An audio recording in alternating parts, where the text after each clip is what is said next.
Na-rescue ng NBI ang dalawang Chinese matapos silang iposas at dalhin ng kanilang kapwa Chinese na employer sa isang safe house sa Parañaque nang dahil sa akusasyon ng pagnanakaw. Nagpapatrol, Nico Bawa. Pinasok ng NBI Anti-Organized Transnational Crimes Division ang isang bahay sa Parañaque City. Nakatanggap kasi sila ng impormasyon na doon ikinulong sa banyo at pinosasa ng paa ng Chinese na empleyado na si Ai Xiaofeng. Habang ang kasama naman niya si Xiao Zaoling ay ipinosas naman sa railing ng hagdan ng bahay. Kwento ng dalawa, pinapusasan sila ng kanilang employer na Chinese na mahigit 10 oras at pinagbawalan kumain. Yung boss nila na galit, pinahuli sa office, pinaposas doon, dinala sa safe house nila, nakakulong, nakadetain. Sa follow-up operation, natukoy ng NBI ang mga employer na sila Su Jianxu at Chen Winbin na itinuro ng mga biktima. Inamin naman ng employer na pinaposas niya ang dalawa at pinagsisihan niya raw ito. Hindi ko gusto kulungin sila, pero gusto ko lang palasole yung pera ng kumpanya. Kung sana mga 24 hours, ma-release din sila. Pero ang intention ko, talaga gusto sila balik yung pera sa kumpanya lang. Hindi niya alam, bawal pala dito sa Pilipinas. Ayon sa NBI, manager ng isang online gaming company ang suspect. Nagsumbong daw sa NBI ang mga bagong pasok na Pilipinong bodyguard ng suspect matapos sila utusan na bumili ng posas at ng trash bag. Nagulat din sila nang dinala pa sa ibang bahay ang dalawang empleyadong Chinese.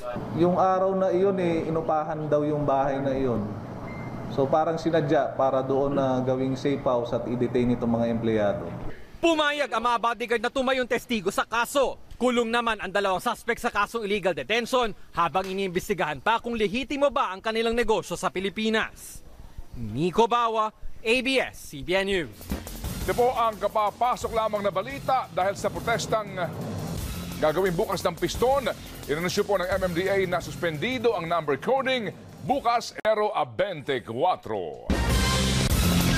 Samantala, tuloy ang bantang tigil pasada ng piston.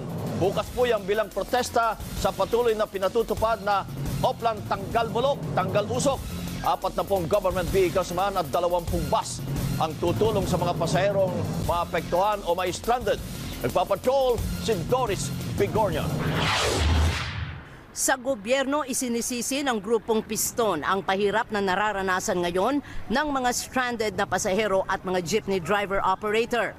Giit ng grupo, simula nang ipinatupad ng I-Act ang Oplan Tanggal Bulok Tanggal Usok.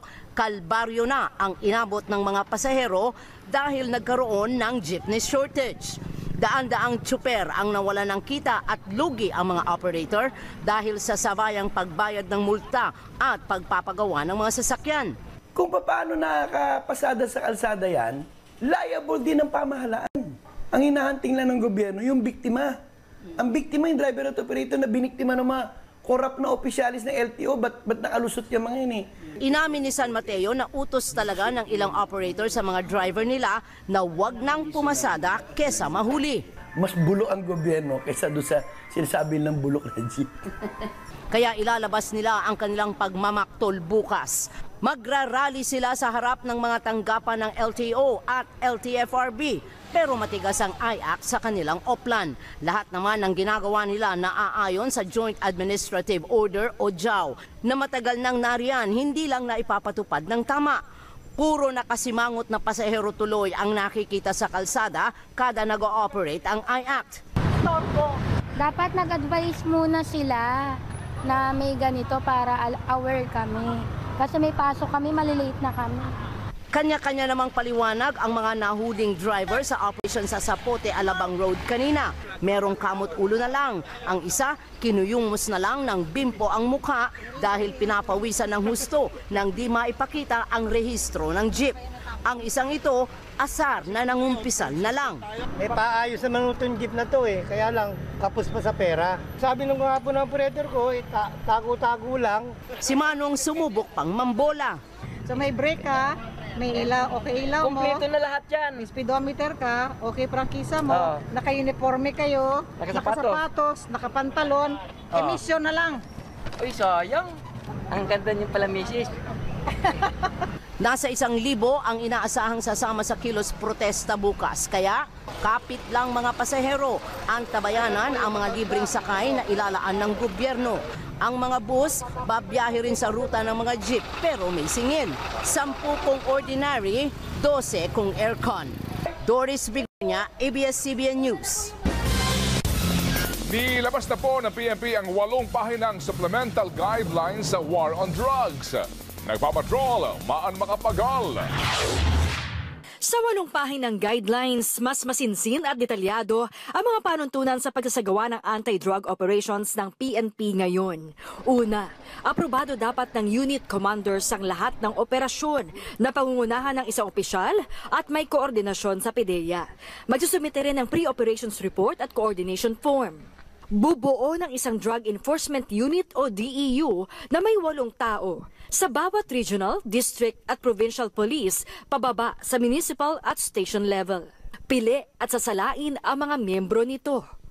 Paiiralin ang one-strike policy.